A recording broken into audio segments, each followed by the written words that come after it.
Gracias.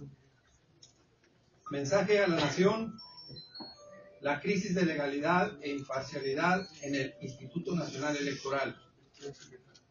El pasado miércoles 18 de febrero, 7 partidos políticos de los 10 que tienen representación en el Consejo General del INE y sus respectivos consejeros legislativos decidimos abandonar la sesión en protesta por el nivel de deterioro institucional y la falta de independencia e imparcialidad que, como en ninguna época, se vive en esta institución, clave en el proceso de construcción de la democracia mexicana. El Consejo General del INE y el Tribunal Electoral del Poder Judicial de la Federación protagonizan uno de los momentos más preocupantes de regresión autoritaria que hayamos experimentado en la época reciente. Durante décadas, los partidos y la sociedad hemos edificado instituciones garantes de derechos en busca de arribar a una auténtica competencia democrática basada en la equidad y en la cual sean los méritos y las razones de los asuntos los que determinen las resoluciones de la autoridad. No queremos una autoridad partidista ni favorecedora de la oposición, pero no aceptaremos ni toleraremos que se pretenda regresar a los tiempos donde el gobierno y el PRI, mediante el fraude y la simulación, violentaban la voluntad popular. En este marco, hacemos públicos nuestros puntos para que se les dé respuesta. Número 1.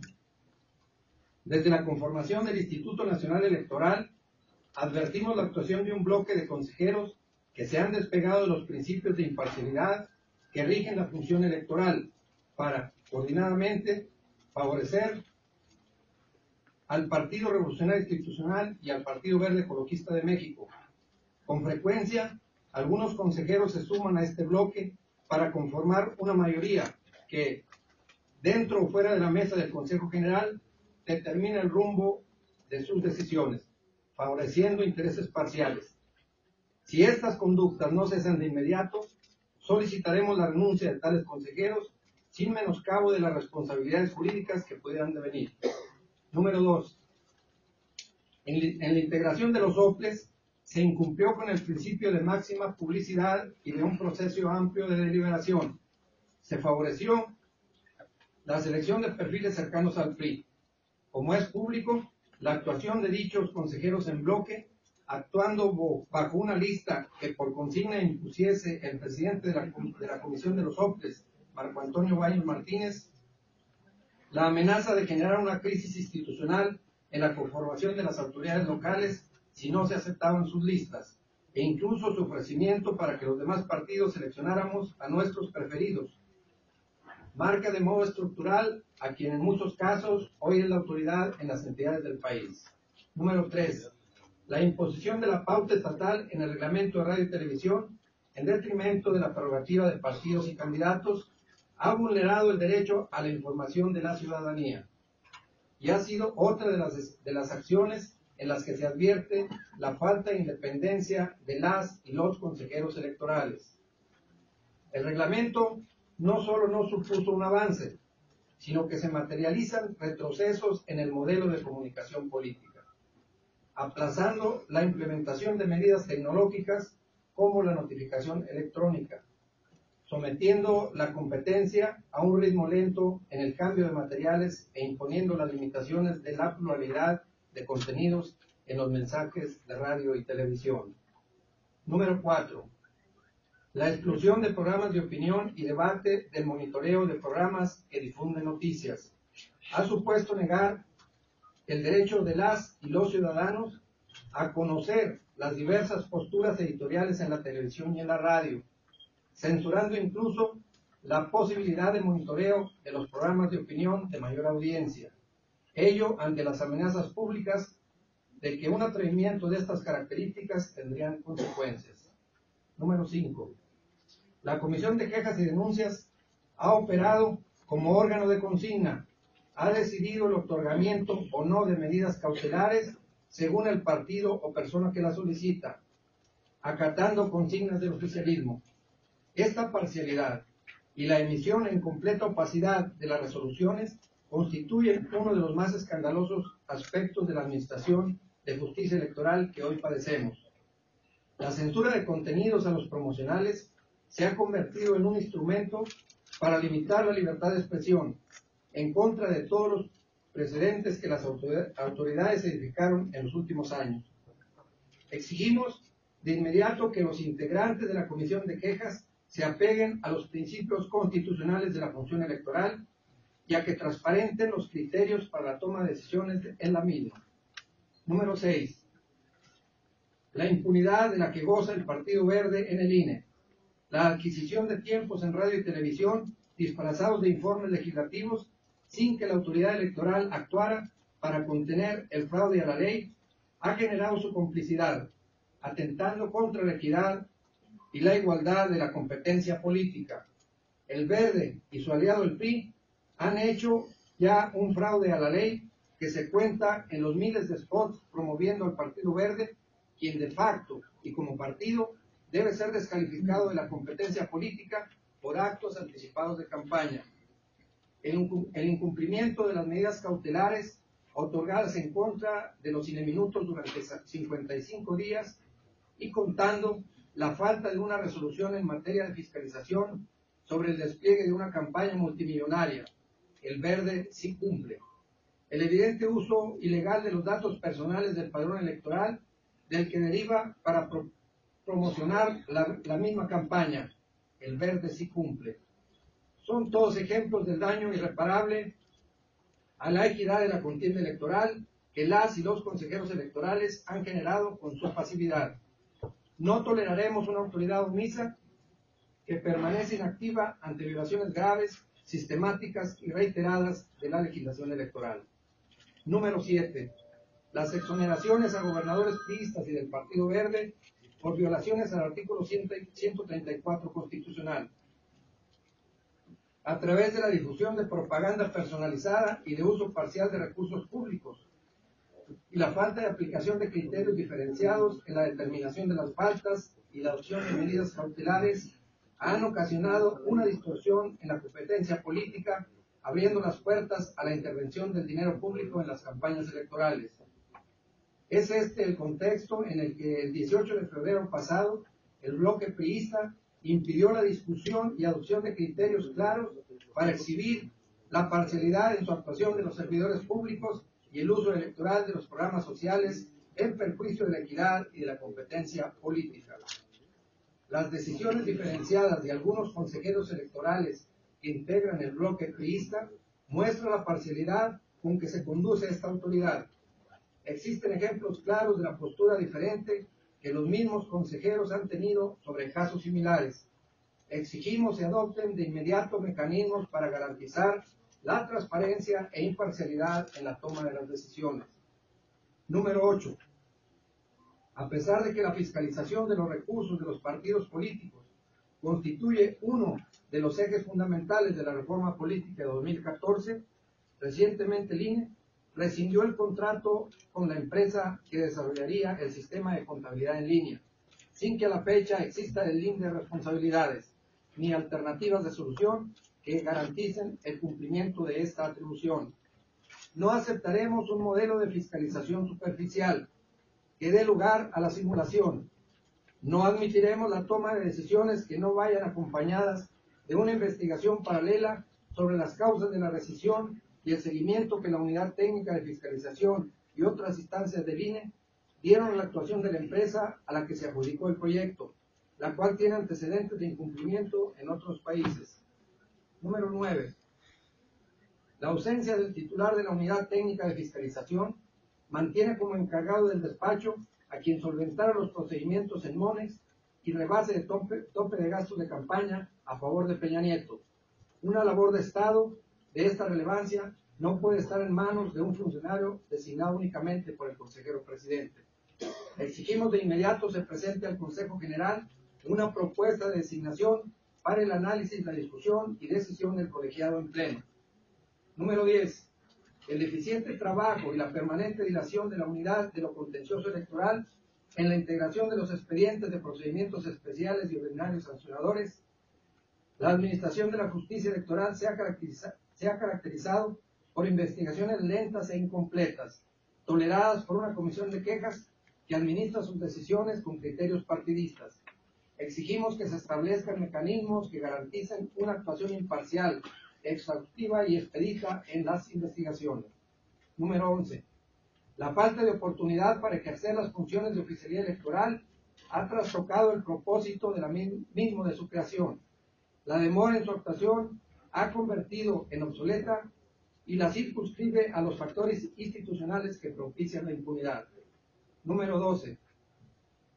La deficiente y lenta respuesta de la Secretaría Ejecutiva ante las diversas solicitudes que le presentan los representantes de los partidos y del Poder Legislativo. Las solicitudes y planteamientos que formulamos son atendidos por el Secretario Ejecutivo con el mismo desdén que recientemente ha caracterizado a esta autoridad electoral, convirtiendo las impugnaciones en el único mecanismo para obtener una respuesta cierta, clara y pronta, minando con ello el término de la relación entre los diversos integrantes del Consejo General de este instituto. Número 13.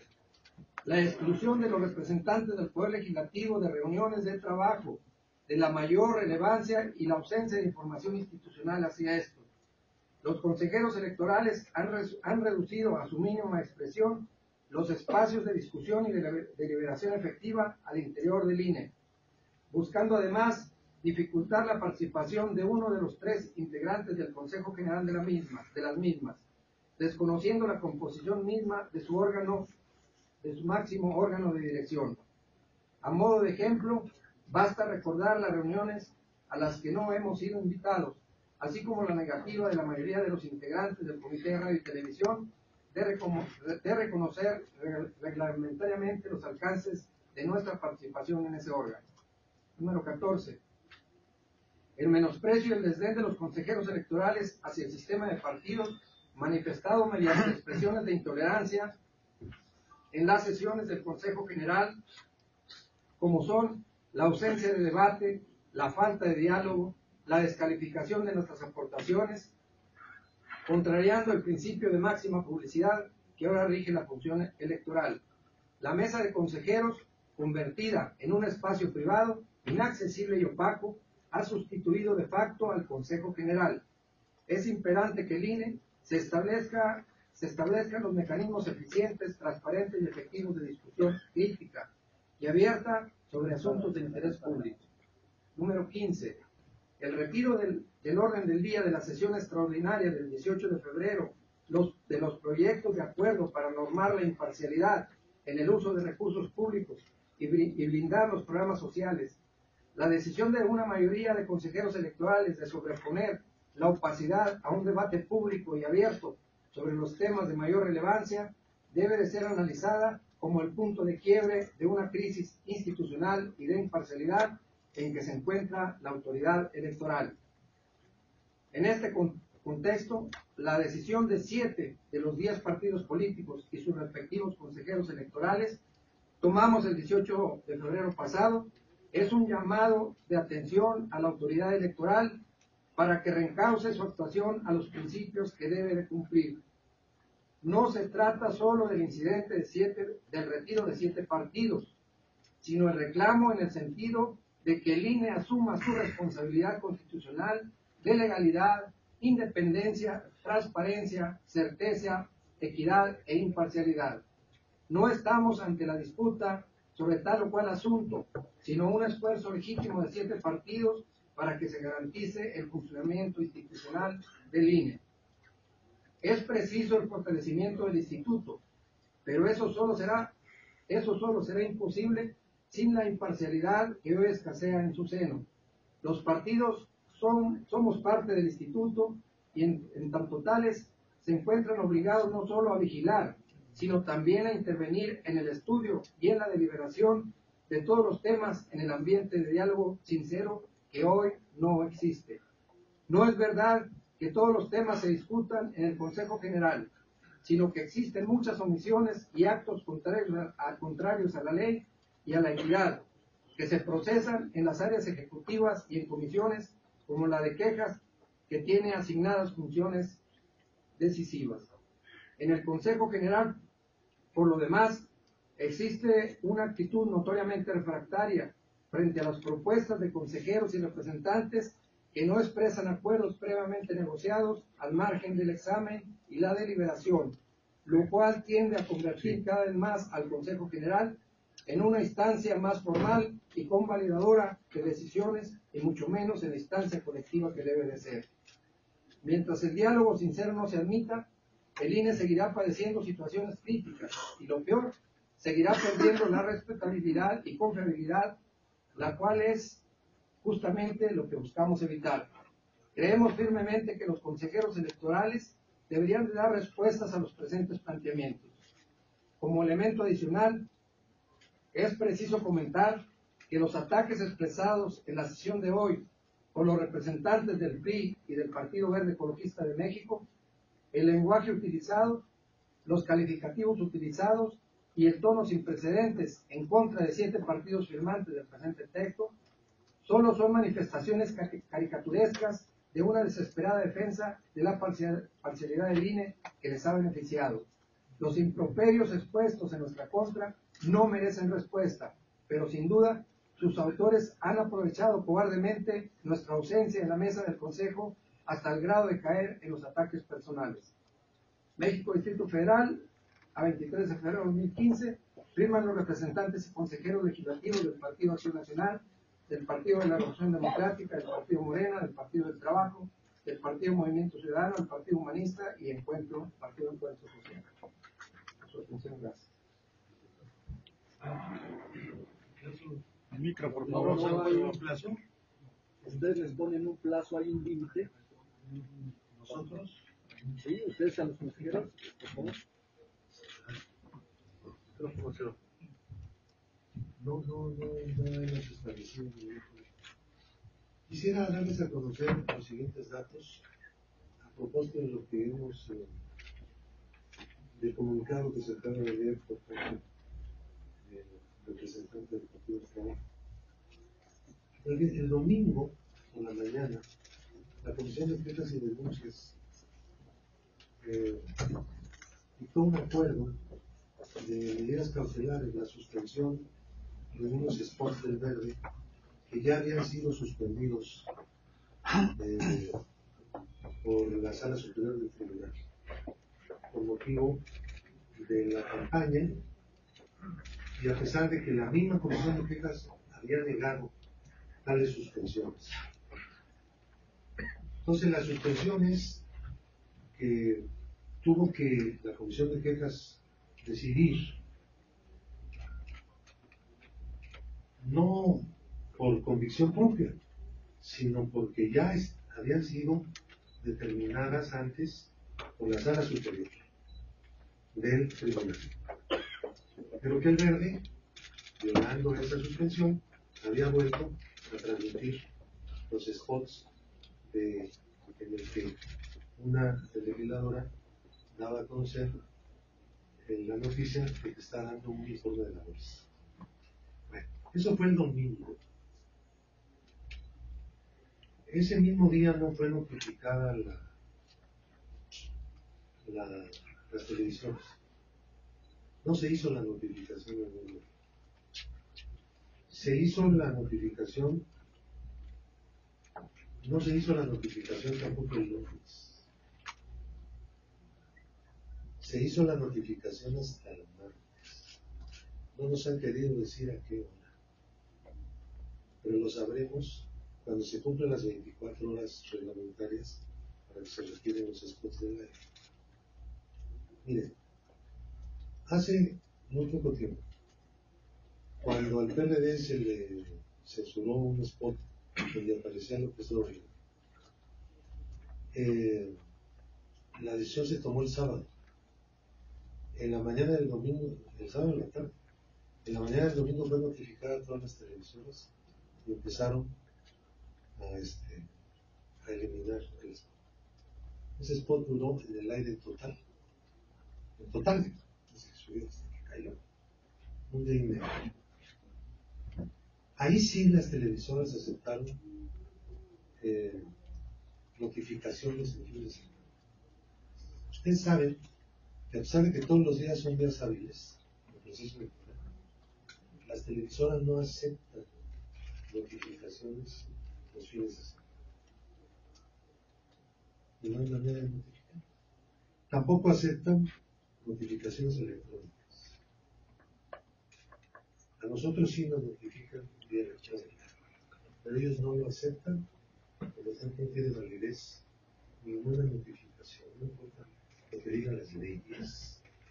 Para que una notificación tenga validez, cuando se trata de una empresa de las televisoras, tiene que tener el acuerdo de la televisora, no el acto de la autoridad. Así no operan las cosas.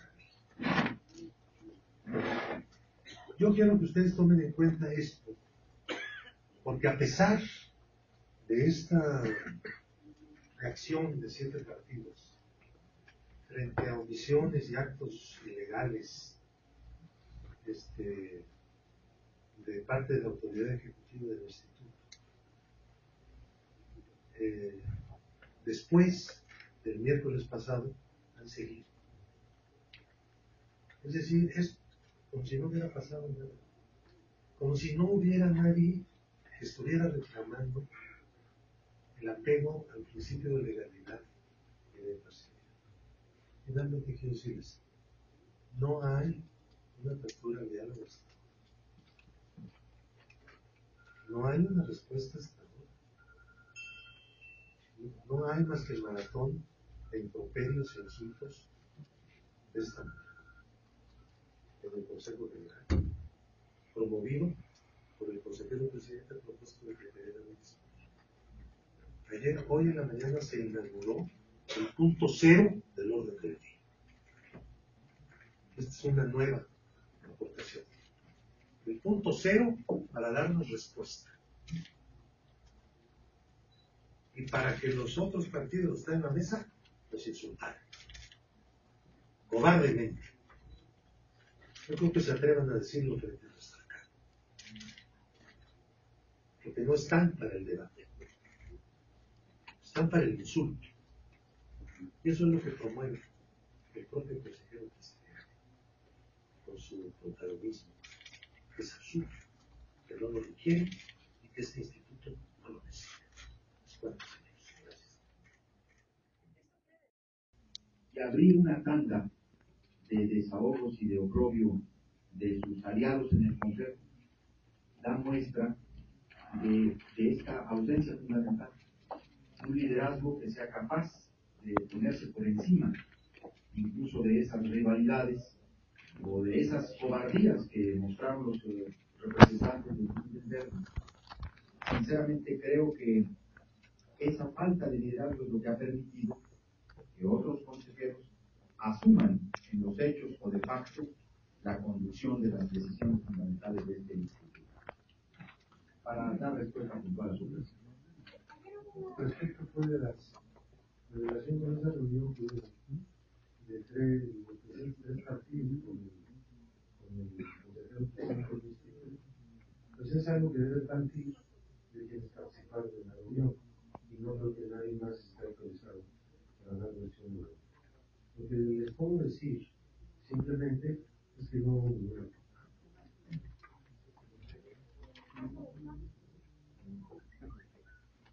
Lo mismo. Yo creo que bueno, en primer lugar, señalar, efectivamente yo creo que el presidente del instituto debiera hacer y tener los mayores acercamientos y diálogos posibles con la totalidad de los integrantes del Consejo General. Es muy importante efectivamente no abrir ni agendas bilaterales, ni trilaterales, ni unilaterales. Sin embargo, es una convocatoria del presidente porque yo tengo entendido. Tampoco conozco el alcance de esa reunión ni bajo qué circunstancias o acuerdos se dieron. Lo único que podemos decir es, nosotros aquí estamos firmes en nuestra decisión, respaldados por nuestras dirigencias nacionales. Tanto el representante del Partido Acción Nacional, el licenciado Francisco Gárate, como un servidor, hemos recibido directamente del presidente del partido el respaldo tanto a los planteamientos que aquí hemos formulado como al mantener nuestro retiro de la mesa del Consejo General del Instituto Nacional Electoral mientras no cambien las tomado esa decisión. Personalmente, el presidente PAN nos ha manifestado su respaldo ayer, esta mañana, y por supuesto que eso puede desmentir cualquier idea de un acuerdo distinto al que nosotros estamos ahora expresando. Esa burla en medio de uno de los momentos más críticos en la vida institucional de la autoridad electoral en el país. O sea, ven la tempestad y no se hincan. La verdad representa un desdén, una pretensión de minimizar lo que está sucediendo, pues evidentemente están agudizando la crisis. Yo quiero preguntarles qué va a pasar con el acuerdo que se aprobó hace unos 45 minutos, finalmente con la presencia de solo 3 de los 10 partidos. Estos lineamientos o reglas que deberán acatar los funcionarios públicos en la campañas, ¿lo van a impugnar, lo van a dejar así, o qué es lo que va a ocurrir? Yo presenté un texto que unificaba dos proyectos. Uno solo se dio a conocer, ayer Morena también presentó. No tiene importancia en este momento el contenido. Hablemos nada más del acuerdo. No responden. ¿Por qué no lo aceptan? Nunca, no dicen nada. ¿Ustedes creen que un consejo de una institución puede operar así? Cuando miembros, o sea, personas integrantes, sean representantes, sean consejeros del Poder Legislativo o consejeros electorales muchas veces, hacen propuestas, nadie les protesta nada. Los ignoran olímpicamente. ¿Por qué? Porque tienen unos mecanismos ocultos donde negocian las cosas. Nunca sabemos a cambio de qué. ¿Cuál es el nada? Entonces no es el consejo el escenario de la diversidad en el instituto y de la coincidencia de las ideas y el examen reflexivo de los planteamientos. Entonces tiene mucha urgencia de que estemos sentados en una mesa. Si no hace caso, si no responden, no dicen nada. Yo no sé cuál es la crisis. Entonces yo solamente les insisto en que si no hay un cambio de actitud, no va a poder haber un diálogo. Si no hay un diálogo, ningún problema se resuelve. Nosotros queremos que la institución autónoma sea independiente, que no esté al servicio de los líderes, al servicio de las televisoras, al servicio de los poderes fácticos. ¿Por qué? No está hecho el instituto para eso. Es nuestro